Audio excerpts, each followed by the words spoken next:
Hey, how's it going? I'm Ron. I'm Zach. We're from Widetrack, and we're here today on episode 28 of Influences. And this week, we got a special treat here. Zach, why don't you tell them about it? Well, we've got a collection of songs from bands that we couldn't put on individual episodes, but we could definitely dedicate one to all the great songs that each of these bands have made. So instead of featuring a band, we're going to feature a playlist of 10 songs, and this will be something we do every now and again to kind of put out some songs that we greatly appreciate, but maybe the bands aren't quite so influential to us in terms of... Or we have yet to be influenced by them. Or we have yet to be. But we're still influenced by them, aren't we? I suppose so. If a band writes one song and it's the only song you like by them, but you love it and you need it, that's influence. And so that's what we're doing today. We're going to pay a little respect to some of these songs. So, starting off the list, we have The Final Thing on My Mind by Pineapple Thief. Pineapple Thief. Their new album, Your Wilderness, features Porcupine Tree drummer Gavin Harrison. And since Porcupine Certified alien, I should add. He's, as far as drummers go, he's one of the best out there right now, and it really gives Pineapple Tree's sound a huge lift. And it's you know, the cool thing about this is since Porcupine Tree is inactive, this band and album and song in particular for us is kind of filling a little bit of the Porcupine Tree void. So Final Thing on My Mind, great song. Check it out. Next on our list we have Beauty School by Deftones. We have a lot of friends that are Deftones fans out there, and us too. You know, there's we've got a lot of research to do with the Deftones. There's a lot of their music we're still getting familiar with, but in the quest for that, this is one of the songs that really pops out. There's a few others though that Digibath. Digital Bath is a great one. Be Quiet and Drive, of course. Hole in the Earth. They've got some really great stuff out there. Check out Deftones. Beauty School is the one that we kind of selected. It's just got a real haunting, romantic vibe about it. So we're kind of suckers for that stuff. Next one I shall let you introduce. Oh, Cousteau, a real under-the-radar band. They have a song on our playlist here called Please Don't Cry. I tweet this song at least once a week. I think this band is, or this song in particular, really deserves more appreciation, more awareness. I heard these guys on public radio a few years ago, and the song really stuck with me. I don't know what it is about it. I just think it's one of the best songs I've ever heard. But check that one out for sure. I'd love to hear what you think of it. Next on our list is Audioslave, Shadow on the Sun. Audioslave with Chris Cornell on vocals. Soundgarden frontman and rhythm guitarist with Rage Against the Machine bassist, Rage Against the Machine drummer, Rage Against the Machine guitarist.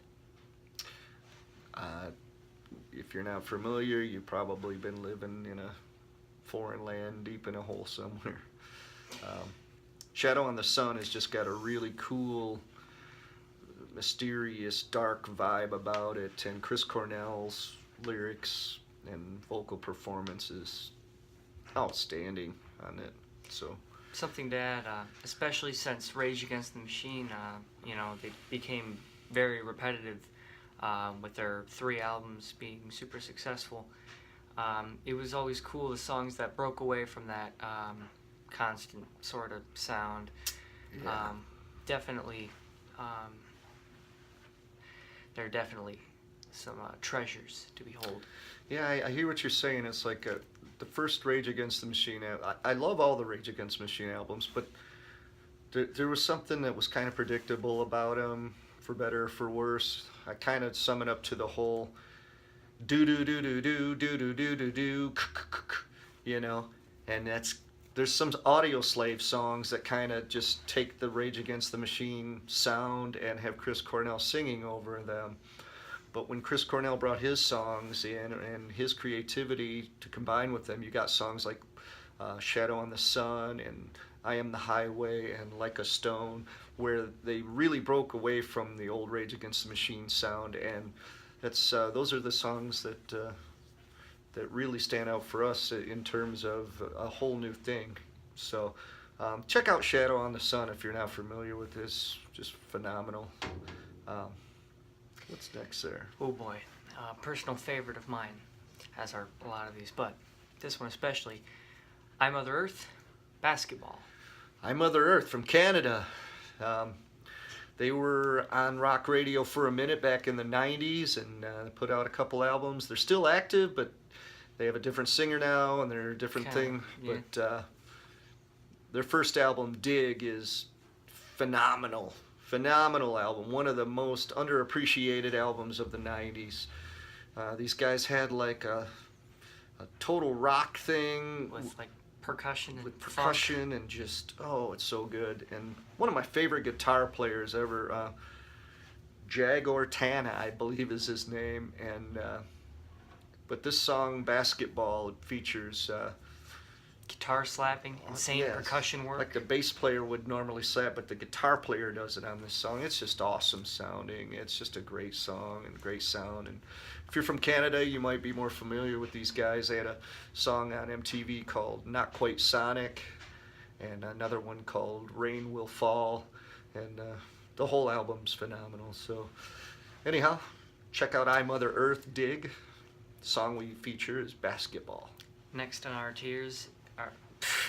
our list is Driven to Tears by The Police. The Police. We had to throw some Police on here. Zach's still getting familiar with the Police and I mean, come on, finding dude. songs that he's When, like. when you play bass, the best thing in the world is to say, wow, that's a cool bass player. And everybody thinks he's a bass player, even when they're not bass players, you know? Because like, then you know they're really good. Yeah. Like, if you have to say, oh, well, I think he's a good bass player, but that's only because I'm a bass player, then you're just forcing it. It's not cool, but it tends to be people who can sing and play catchy bass lines at the same time. That are the cool cats of... Yeah, Sting's got some cool the easy bass guitar realm. lines, man. He takes like 3 notes, do do do, do do do, do do do, and Stuart Copeland's drumming comes in, and this song just really Andy Summers with the jazz chords over. It's just a perfect formula, and this song is one that we both agreed, like, oh yeah, we need to put that on the list. Check it out, Driven to Tears off the album Zenyatta Mandata, my personal favorite. Great stuff, great stuff.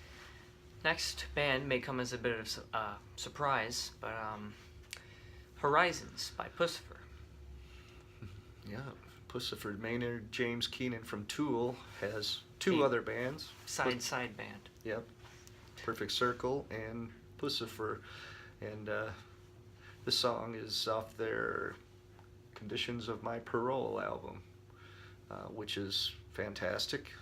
Some great. Very different, I find, from all the other albums. I find most of them are very different from each other, but this one is just like absolutely amazing. You can listen to almost anything on this album, and it's like, it sounds great. It's very musical rather than like a song. It feels more atmospheric. It's Absolutely excellent. Very moody too. But Horizons in particular, I believe was about after his mother died when he scattered her ashes. It's very emotional. It's an incredible work. It is a must listen. Fantastic. For any Tool Perfect Circle fans, of course. Indeed. Next song is Storm Corrosion by Storm Corrosion. Stephen Wilson and Michael, I always mess his last name up, so I'm not even going to try, from Opeth. Opeth, and Stephen Wilson from Porcupine Tree came together They're good buddies. Steven Wilson produced a few of the Opeth albums, and they had talked about collaborating on an album one day, and they finally did back in 2009, 2010, I believe, the Storm Corrosion album. Everybody thought it was going to be like a metal or a progressive rock album, and it ended up being this real creepy, understated acoustic kind of drum-free, for the most part, album. It's incredible. It's like amazing. It's so unexpected, and they defied all expectations. And hopefully there will be another Storm Corrosion album. But the title track is the one that really sticks out to us. It's just got such a dark, creepy, cool mood. Give it a listen. It's good stuff. Real different off the beaten path here. all right. Another song from one of my favorite bands of all time. I know, I'm a broken record. New Fang by Them Crooked Vultures. Yes, as you might know, Them Crooked Vultures came out. Supergroup. Supergroup. That came out in about 2008, something like that. close enough. Consisting of John Paul Jones from Led Zeppelin, Dave Grohl from Foo Fighters and Nirvana, and Josh Homme from Queens of the Stone Age. Guys, I guess we count that. Yeah, this is really, it was a real interesting prospect to see that these three guys are making an album together, and that Dave Grohl was going to play drums, and you know, as you may or may not know, Dave Grohl played drums on the big Songs for the Deaf album by Queens of the Stone Age. Along with the studio recordings for Like Clockwork. Yeah, some of those too. And so he and Josh Homme have had a long-standing relationship, but they brought in John Paul Jones and made this super group. I believe this song New Fang that we are featuring here, that they won the Grammy for hard rock, maybe hard rock metal performance of that year. So it's a really great tune. It's fun, but just groovy tune. And I think this album is probably, between this album and the Songs for the Deaf album, are among David Grohl's best drumming. His drumming on this Them Crooked Vultures album is really good stuff. So, and John Paul Jones from Led Zeppelin, I mean, come on. That's 1/4 Led Zeppelin. That's like more than most other it's good. groups. I mean, come on, you're not going to get too much better than that. So, all right. Concluding our list, at first may surprise many. It is a Slipknot song, but it is Vermilion Part 2. If you're vaguely familiar with Slipknot, and you think you know what Slipknot is about, check out Vermilion Part 2. It will change your mind. Yeah, this shows that these guys have the ability to really go to places you wouldn't expect. It's a very mellow tune, very dark, but just hauntingly beautiful. One of my favorite songs. Especially Corey Taylor's vocals, considering he's, I believe the term is a gravel chewer Yeah. for the most part. And on this song, it's just mellow. Yeah, he sings. His voice is wonderful on it. It's great. So, well, hope you've enjoyed this list, and feel free to comment. Be sure to check some of these songs out. Yeah, let us know what you think of these tunes, and turn us on to some stuff too. You know, Yeah. We're always trying to kind of throw stuff out there and Expand our awareness of what's out there and what music is great to listen to, you know? for sure. And as always, love to have you sign up to our mailing list so we can keep in touch with you. We're at widetrackmusic.com. And subscribe to our channel too if you're interested, if you'd like to keep getting these. And in the meantime, you know, love to hear from you. Just let us know what you're doing and what you're interested in, and let's talk. All right, till the next time, keep on rocking.